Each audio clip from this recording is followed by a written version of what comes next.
Kære årsmødedeltagere, kære træfpunkter, rigtig hjertelig velkommen her til Brøndby til vores årsmøde 2012.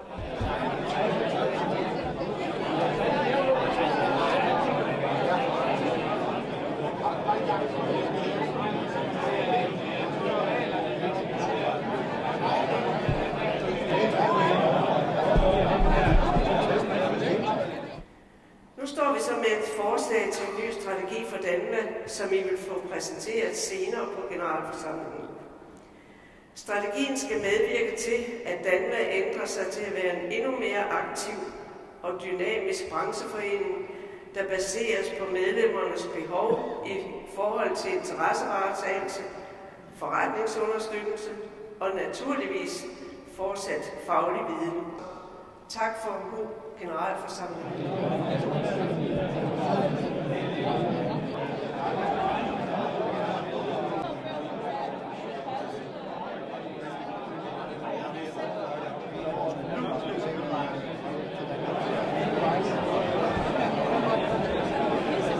Jeg er meget tilfreds med Danvas nye strategi, som er blevet vedtaget i dag her på generalforsamlingen.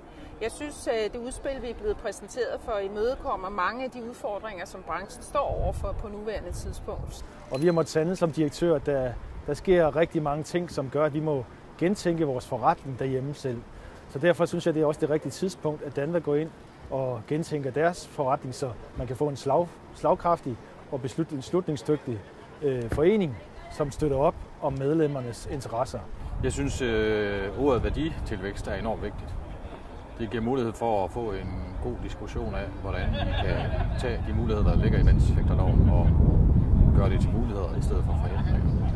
Jeg håber i hvert fald, at det gør, at vi får en rigtig stærk brancheorganisation eller brancheforening, hvor vi både kan få styrket både til den politiske og den forretningsmæssige del af Danmark. Det er nogle fantastiske kontaktpunkter, man har med sit forsyningsselskab. Det er sprudlende, det er idérigt, det er kreativt. Det er ikke den der, jeg har taget med. Det er bare et aflæsningskort.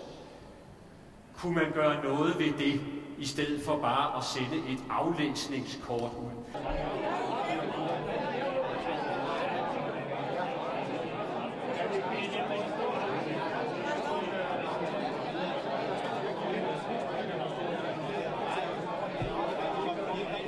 Når vi ser på udfordringerne, så synes jeg, at historien den taler sit tydelige sprog.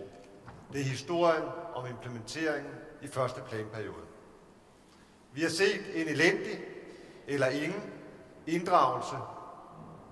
For eksempel på grundvandsområdet bruger vi i Aarhus Vand 15-20 millioner kroner om året på grundvandsbeskyttende foranstaltninger, velvidende at det grundvand, der dannes og ender hos os, og som vi indvinder og bruger til drikkevand, at det jo kommer fra omegnskommunerne også.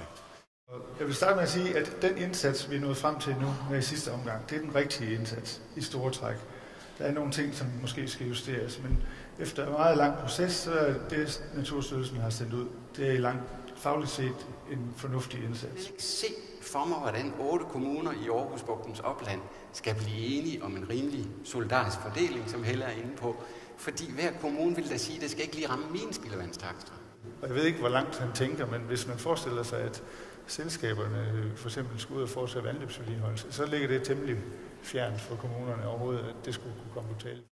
Det duer ikke, at man bare har dem på skrivebordet, og ikke går ud og ser rent faktisk, hvad kan de her virkemidler give i den virkelige verden. Og der er der et kæmpemæssigt behov for, at man kommer i gang. Altså bedre i dag end i morgen. Jeg tror ikke, der skal være nogen tvivl om, at jeg anser Danva for at være en meget vigtig spiller. Og som I kan høre på min stemme, så har jeg nærmest lige rejst mig fra sygesengen for at komme ud og fortælle jer det, fordi jeg faktisk meget gerne vil sige til jer i dag, at jeg vil gerne have jer med ombord. Og jeg synes, I laver et flot stykke arbejde. I er derude, hvor problemerne virkelig gør sig gældende. Det var jer, der stod der, da folk stod og skulle have vand ud af kælderne, og det er jer, der skal håndtere tingene meget, meget hurtigt, når det brænder på.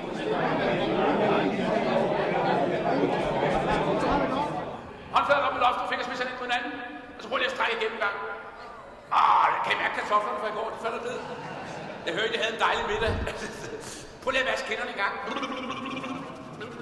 Vask lige brystet. Eller brysterne, eller du har. De er flotte.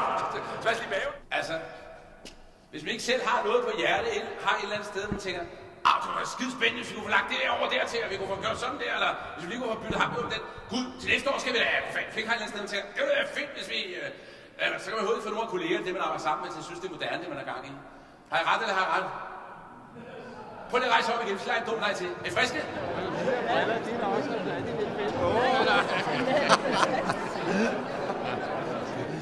Men hvis man virkelig er fascineret af noget, så har det den evne, det smitter. Fascination har det med at smitte. Så prøv at kravle ind af vinduet. Er der nogen, der bor på tredje sal eller sådan? Tak for det. Tak for det.